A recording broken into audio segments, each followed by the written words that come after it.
Welcome back to another Riz on my podcast. I hadn't planned on doing another one of these so soon, so I just did one the other day, but the Cubs won their 10th game in a row, A 10!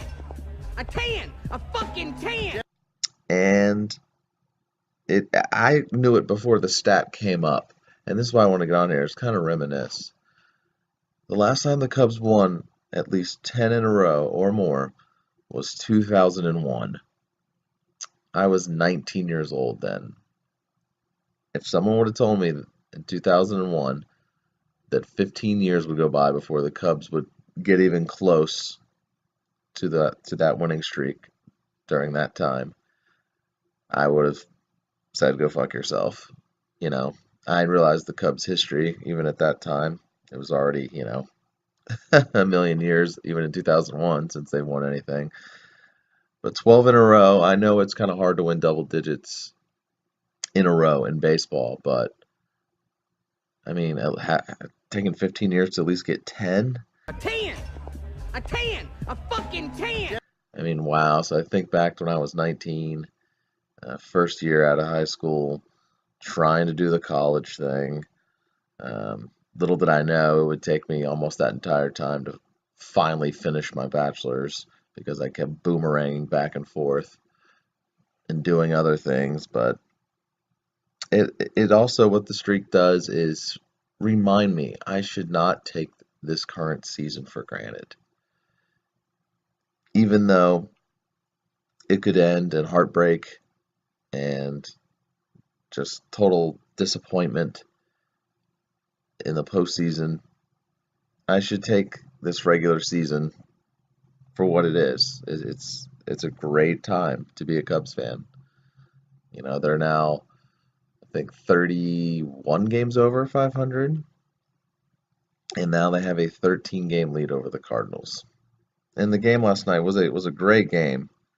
Cardinals went up quickly, 1-0 in the top of the first. Then they tacked on another one to go up 2-0. Molina's base hits just kept finding holes. I can't stand that guy. For no other reason than he just doesn't strike out. I mean, you can have a great strikeout pitcher, and this cocksucker just refuses to go down swinging. And then, in kind of ridiculous fashion, the Cubs tie the game on a base hit by Coughlin. And not just some, oh, ho-hum base hit. No. It was bases loaded, 2 outs, I think. And he tried to ask for time. He didn't get it, and so he had to step right back in the bucket, so to speak. And what does he do? He ropes a single into right field, and it scores 2, and they tie the game. Then you follow that up with the next batter, where David Ross drops a bunt. It's newsflash to other teams out there. If Jason Hayward's on third in a tight game, you might want to look out for the suicide squeeze. So Ross's suicide bunt works perfectly. Um, I If Martinez had gathered himself, I think he probably could have got Ross. Ross is not exactly fleet of foot, but instead, since he falls off so far to the first base side after he throws a pitch, he had to really scramble over to the ball, and he thought he had less time, and he had to kind of wheel and deal and throw it to first, and it pulled the first baseman off the bag. So Cubs go up 3-2, but now that lead, or a lead like that, isn't completely locked down anymore, at least in the interim, because Strope's gone, and he would normally pitch the seventh inning. Lester was pulled after 6, despite going, and I say, quote, just 91 pitches, but it wouldn't have been absurd for Lester to go back out there for the 7th, starting at 91. If he ran into trouble quickly, then give him, the hook. But I think that was a clear indication, obviously, of what this team, what Madden is thinking. Like, okay, we'd love to win this game, but we have a ridiculous division lead. I'm not going to throw my starting pitcher out there because cutting him back or cutting starting pitchers back, even if it's by maybe 10 pitches, which, most times the pitch count is 100-ish. So pulling him at 91, you do that for from now till October, whether it's Lester or any other starting pitcher, save bullets, so to speak. And that could really prove beneficial down the stretch. So in comes Travis Wood, who, despite having good numbers this year, I still don't trust because he doesn't scare anybody. He throws around 90, 91, and he's not like he's some left-handed specialist where his lefty splits are just so fantastic. And so he gives up a home run to Randall Grichuk, who just got called up, by the way. That's in classic Cardinals fashion right there. Guy just gets called up and hits a game-tying home run in the seventh. And I pretty much was calling it in my head. I was like, it feels like this game is over now because you're in the late innings, but they're only down by one swing, essentially, and Strope's out and Rondon's out, so nothing is certain until you get to Chapman. And there's still 2 innings to go at that point before that even happens. So it's 3-3. I'm hoping the Cubs can just win it in regulation, but of course they don't.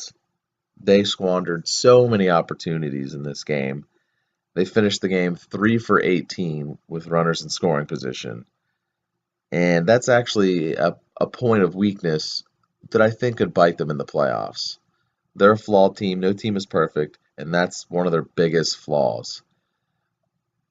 I can't remember exactly where they're ranked, but it's somewhere in the bottom third of the majors in hitting with RISP. They're just not good. 3 for 18 is just god awful. And before I get to how the game ended, Matt Holliday, I can't remember what inning it was. It might have been the ninth or the 10th. He got hit by Montgomery. Clearly unintentional. It's a tie game late in the game. Hell, it could have even been the extras. I can't recall. But he hits him, and turns out that he has a broken thumb. And so Holliday will be placed on the DL. So that sucks. I hate to see a guy get hurt like that. It was just an accident. The Cardinals are, in contention for the wild card, so losing Holiday is obviously pretty huge for them. And they already have Diaz out. So now I'm wondering when the Cardinals will retaliate. It's not a matter of if, it's when. The Cardinals will retaliate because that's what they do. That's what a lot of major league teams do because of the fucking quote unwritten rules of baseball, which are just stupid. Montgomery didn't try and hit him. So I guarantee between now and the Sunday night game, Rizzo Bryant, one of them, is going to be hit. I just hope the Cardinals at least have the decency to throw it, at their backside or, below the belt. Because, okay, you want to get back for Holiday getting hit. Be smart enough to know that that clearly was not intentional. Just go ahead and, if you want to plunk him, fine. But just put it in a safe area. Let's not get ridiculous. Don't go head hunting. If you couldn't tell, Montgomery didn't have control for most of his 2 innings he pitched. He had to wiggle in and out of trouble. Both innings, it seemed like. Anyway, so you take it to the final inning. I think it's the 11th. I felt like I read some person saying it was the 12th, but I think it was 11th. Anyways, the bases get loaded, and Rizzo's at the plate. He stands literally like on top of the plate, and in a 2-2 count, strike 3 was thrown. That pitch was in the strike zone, but it was called a ball, so it goes to 3-2.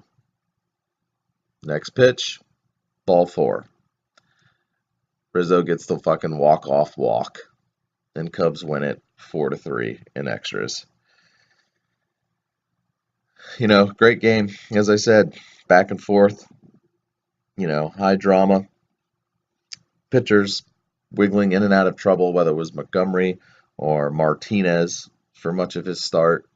Speaking of Martinez, he went fucking Carlos Zambrano on a cooler.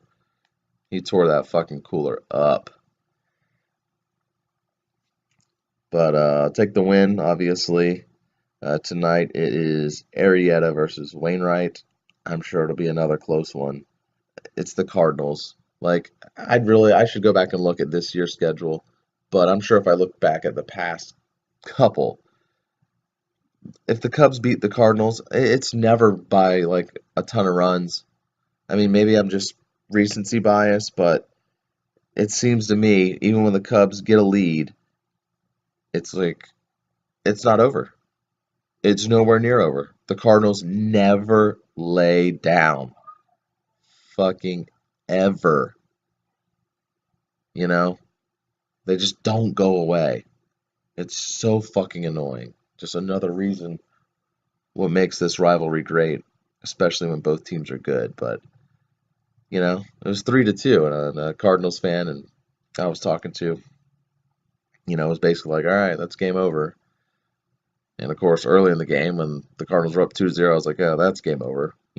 Being pessimistic fans, I guess. But in my head, I was like, it's not over. The Cardinals just don't lie down. They're down just a run. This is what they fucking do. They don't give up. Um, yeah. So we'll see what happens tonight. At this point, I don't care if they lose. Like, honestly. Love to beat the Cards, of course, but the Cubs have won 10 in a row. I'm not going to be pissed because they didn't win the 11th or didn't win the 12th or something like that. They got to lose sometime soon. It's just obviously it's sheer odds. I mean, shit, I started this podcast talking about the streak and how it's been 15 years since they've had one of at least 10 games. Yeah, odds are the streak doesn't go much longer. So, we'll see.